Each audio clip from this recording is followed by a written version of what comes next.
South west और north east के बारे में लोगों का कहना होता है कि साउथ वेस्ट भारी होना चाहिए और नॉर्थ ईस्ट हल्का होना चाहिए। नॉर्थ ईस्ट हल्का होने का मतलब ये नहीं कि यहाँ पर कुछ भी ना हो और यहाँ पे खाली हो, बट यहाँ पे जंक नहीं होना चाहिए, यहाँ पे गंदगी नहीं होनी चाहिए, ऑर्गेनाइज होनी चाहिए। जो भी चीज आप रखें, कुछ भी आप रख सकते हैं, पर व्यवस्थित ढंग से रखा होना चाहिए। यहाँ पर बेडरूम भी हो सकता है, पर ओल्ड एज के लिए और बच्चों के लिए अच्छा रहता है। यहाँ पर आप स्टेयरकेस भी बना सकते हैं, लेकिन एंटी क्लॉकवाइज बनाइए, जो कि इसके एट्रीब्यूट को और बढ़ा दे, इसको दबाए नहीं।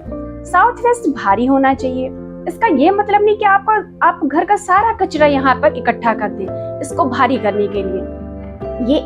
ये स्किल्स की दिशा है, एक्सपर्टाइज की दिशा है, ये अर्थ एलिमेंट की दिशा है। इसका एंटी कलर जो है वो ग्रीन है और ब्राउन है, तो यहाँ पर पेड़ पौधे भी अवॉइड करें। ऐसा ना हो इसे आप भारी करने के लिए यहाँ पर बड़े पेड़ पौधे लगा दे, जो कि इसके एट्रीब्यूट को हैम्पर करेगा। साउथ वेस्ट में बेडरूम हमेशा अच्छा रहता है, क्या आप ऐसा सोचते हैं? तो सुनिए, आपके हॉरोस्कोप में 12 राशियां होती हैं। स्कॉर्पियो राशि जो होती है वो साउथ वेस्ट दिशा बताती है। अगर स्कॉर्पियो राशि आपके 8th बॉक्स में है, 6 बॉक्स में है और 12 बॉक्स में है, तो क्योंकि 6 बॉक्स जो होता है वो कर्ज का है, बीमारी का है, 8वां भाव जो होता है वो पीड़ा का है और 12वां भाव जो होता है वो कमजोरी का है।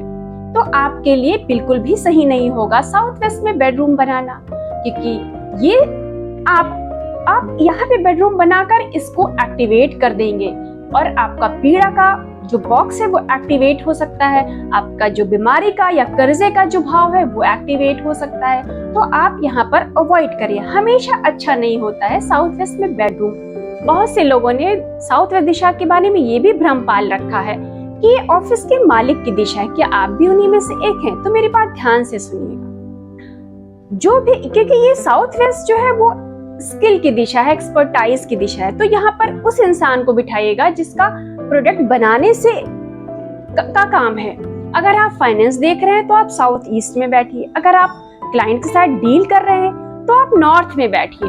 और ये भी ध्यान देने की जरूरत है कि आप किस एलिमेंट के हैं। अगर आप वाटर एलिमेंट के हैं तो साउथ वेस्ट जो है वो अर्थ एलिमेंट की दिशा है और ये दोनों एंटी हो जाते हैं, तो इसीलिए आप अपने एलिमेंट को भी पहचानिएगा।